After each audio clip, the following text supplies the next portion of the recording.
spectrum, people vary tremendously in terms of the type and the severity of their disorder. Now, although there is no known cure for autism, it can be treated so that the symptoms are not disabling. A nonverbal child can gain the ability to communicate.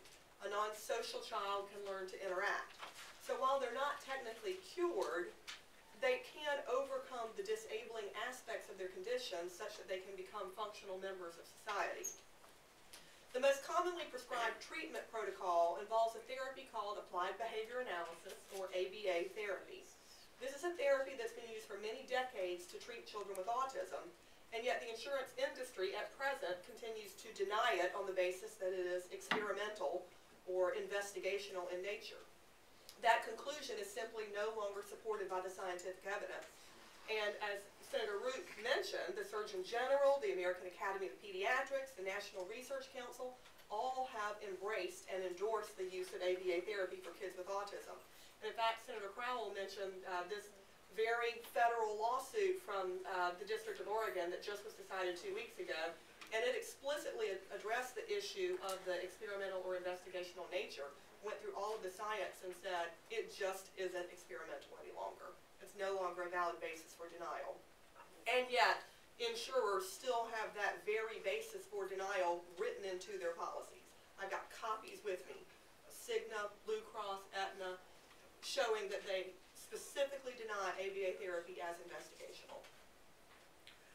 Studies show that if ABA therapy is administered intensively and by properly trained therapists, approximately half of the kids will overcome their diagnosis or overcome their autistic characteristics to such an extent that they can go into first grade indistinguishable from their peers. They can go into first grade, be mainstreamed in a first grade classroom. They need no support, no shadow, no aid, nothing. After a few years of intensive treatment, they just enter first grade and cost us nothing additional. The other half, the ones who aren't those best outcome kids, make significant gains too, such that they need fewer supports in terms of special education and adult services. As I mentioned though, ABA must be administered intensively, often 40 hours a week. You can see this is a sample program of how an ABA program is administered. It's a three-tiered program. At the top, there's a consultant who's a highly educated and trained, certified individual who designs and oversees the program. Then there's a mid-level supervisor. That's somebody who's in your house on a weekly basis, overseeing the bottom line, which are your line therapists. And these are people who, you know, they may be college students, they may be psychology or special ed graduates, and they're the ones who are in your house up to 40 hours a week administering the therapy that's designed by the higher levels. Now, this three-tiered structure, of course, makes it quite expensive. My own son's autism is on the severe side. He is in the autistic disorder, which is the most severe of the three diagnoses to begin with, and he's on the severe end of that. But his therapy, his ABA therapy, has cost us out of pocket $75,000 per year. We have been audited on our taxes 3 times because of that extraordinary medical expense, which is like rubbing salt into the wound, that you have to pay it and then you get audited. But that's fine, we survived our audit, no problem. Now, most kids don't require anything close to this much therapy, but the few truly severe kids do. Fortunately, my husband and I are blessed with good jobs and good educations, and we were able to make sacrifices to afford this therapy for our son. We actually sold our house and moved to a less expensive house so that we could take the difference and pay for his therapy. But how many Missouri families do you know that have the luxury of doing that? How many do you know that could fork over $75,000 or even half that much to afford therapy for their children? Most can't, of course. And do you know what's happening to those children in those families? They're simply going untreated. I think it's sad that in the United States of America, we know of a treatment that works. We know it works. And yet, if you're not lucky enough to be born into a wealthy family, you simply can't get it.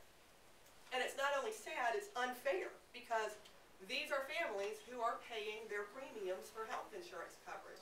They are paying out every month. These are families who are doing what we want families to do. They have bought health insurance, they're paying their premiums to insure against exactly this kind of unforeseen and unprovoked medical disaster. A 2006 Harvard study found that if a child with autism is not properly treated, the societal cost for that one child over their lifetime is $3.2 million. In addition, a 1998 Pennsylvania study projected an actual cost savings to the state of over $1 million per child. Now, do the math. You take 1 in about 100 or maybe higher in Missouri kids diagnosed with autism, the wealthy few get treatment. Multiply each remaining child by $1 million. That's how much Missouri taxpayers will shell out if these kids don't get the treatment they need. Unless you think, well, we'll just handle these people in our budget the way we've always handled them, well, think again. The prevalence has been on the rise dramatically for the last 30 to 40 years. Scientists don't know or agree upon the reason. I mean, I think there are various reasons why the prevalence has grown so dramatically, but we all understand the ramifications. There is a huge autism tsunami that is about to hit the state of Missouri, and it's going to cost the state an extraordinary amount of money in special education, in adult care, in institutionalization, if this current generation of kids does not get the treatment that it needs. Without private insurance playing its part, that's simply not going to happen. Now, faced with this reality, other states, 15 now to be specific, require insurers to play their part. 14 states have passed this legislation or something very similar in the past 2 years, starting with the 2007 states, South Carolina, Texas, Arizona, Florida, Louisiana, Pennsylvania, Illinois, and then last year Montana, New Mexico, Colorado, Nevada, Connecticut, Wisconsin, and New Jersey.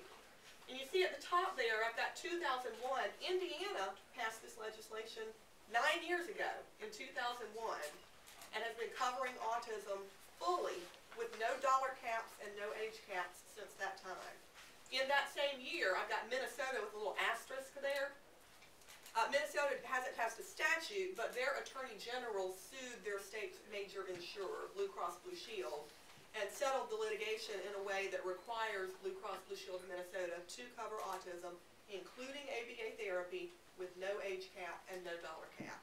So it's been working fine for over 9 years in those states, and now is working in the other 13 or 14 as well. And just so you know, there are about 20 other states in my count that are considering this same legislation right now, where bills are pending. Now, one of the reasons I'm here today, you can probably tell from my accent that I'm not from here, I worked on the legislation in South Carolina that was passed in 2007, and I have seen it successfully implemented. Children who have never before been able to receive treatment are making remarkable progress. Providers have joined adequate networks of participating providers, have negotiated satisfactory reimbursement rate, and despite the doomsday predictions that we hear in state after state, no insurers have fled our state, no businesses have thrown in the towel because of the added cost of this benefit. In fact, in Indiana, when I was working on this in South Carolina in 2005, I called the Indiana Department of Insurance and asked, give me some idea what the fiscal impact has been on your premiums. And what I was told was that even years after it had been implemented, the fiscal impact was unmeasurable. That was their word, unmeasurable. The insurance industry's own association, the Council for Affordable Health Insurance, puts out a report every year called Health Insurance Mandates in the States, where they say this is what each particular mandate is costing us overall.